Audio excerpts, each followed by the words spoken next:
Though back on the 27th of June 2001, right here on This Morning, a model was born.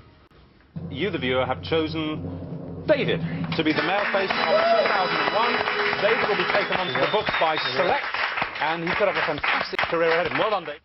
Oh, now, after entering our modelling competition 10 years ago, David Gandy has since been named Britain's #1 male model and the third most successful model in the world. And he joins us now. What a lovely guest to have on the show. Hello there.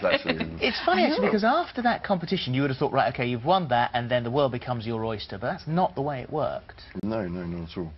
I mean, because when I came into it, I was straight out of university.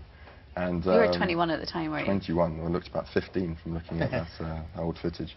And then that time in the modelling world, it was all about the Dior guy, the skinny, androgynous young guy, which I kind of, I was young, but I certainly wasn't skinny, and 6'3" of me and everything else. So I was. Well, you were known as the big guy, weren't you? So they say, right, yeah, okay, where's that big guy? Really? So they had that in the male model business as well, because for years everyone said in women's modelling they have it.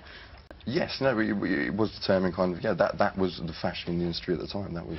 So how do you go about turning it around? How do you end up, as we said in that introduction, with such high accolades in the modelling world? I mean, I think a lot of probably guys in my position probably would have quit, and I think a lot of people do. You start with a lot of guys and you realise they kind of filter off, but I could see the potential of the industry. I could see what the accolade and the claim that the girls were having with the supermodels. So I really just stuck at it, and something with fashion's changed. Fashion's always come around again. So I kind of always thought that there would be a time again when classical, good-looking guys would be back in the industry. But you don't want that to be when you're 50. No, that would have been bad timing, because exactly, it's got to be on a quick cycle, hasn't it? But also we kind of, with the management, I mean, Select, who won the competition with 10 years ago. I'm still with again today, and Tan Jansen, who's just the most amazing kind of agent, and we started to turn it around. I was doing a lot of commercial work and a lot of stuff over in Germany to make ends meet, and the money was good and everything else, but I wanted to work with the best. I wanted to be with the best photographers, and I said I wanted to do an iconic that was strange. I always said, my mum said, what do you want to achieve? I said, I would love to do an iconic commercial to be known for, and slowly, and then we did Light Blue. The D&G commercial was the one. That was the iconic, and there you go. This is everyone enjoyed this advert. 11 million hits. I enjoyed making, actually, wasn't it? I hated it. You were in Capri, weren't you? And you had Mario Testino film it all. It was very good. Speedboats at 6 o'clock in the morning over to the island. It was a dream. It was very kind of surreal. And it was a dream as far as the career was concerned, because it did turn it around. And it's interesting because it does feature in this book here, and what an amazing book to have. Yes. I don't know.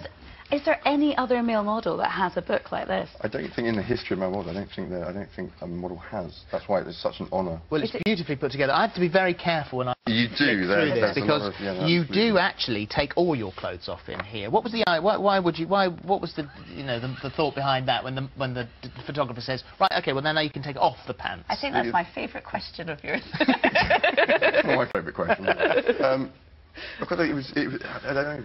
The point was that when I first did it was for a calendar, and that was a promotional thing for when we did the underwear campaign, and we were bringing back something like that Herb Ritts and Bruce Weber did in the 80s with guys, and it's like a physical form of a man, and we're very embarrassed in this country with bodies and nakedness. There's much roping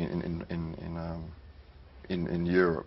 So we just kind of brought back something that was very popular. So this book is completely made up of shots that you've done when you've been working with Dolce & Gabbana. The whole entire thing is every collaboration, every project I've done with Dolce & Gabbana. And it's amazing because the profits of this book are all going to kind of help with work at the Uffizi in Florence for future generations. Yeah. So explain how that works. What's going on there?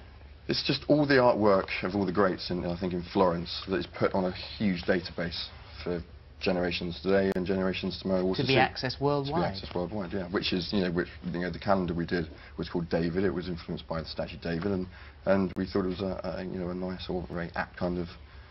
And this is including works by Botticelli and Da Vinci and Raphael and Michelangelo. So it's and if you can't make it, it's all there for everyone to see. You do say that you take about 85+ flights a year. Is that right? Do you still do that? I'm trying to cut it down a little bit, but you know, this industry. And With a job, you never know. So you just keep plowing away, and it's job after job. So I came back from Milan yesterday.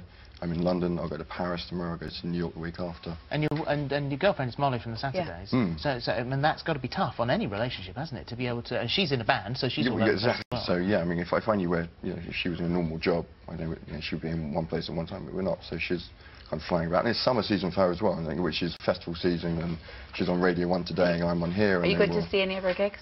If I can make it. I mean, I've kind of booked up for work through July and August now as well, but I'm sure I'll make it to a few. Well, you see, I think there'll definitely be a time one day when you'll be able to calm down. Yeah. For the minute, thank you very much. Thank you so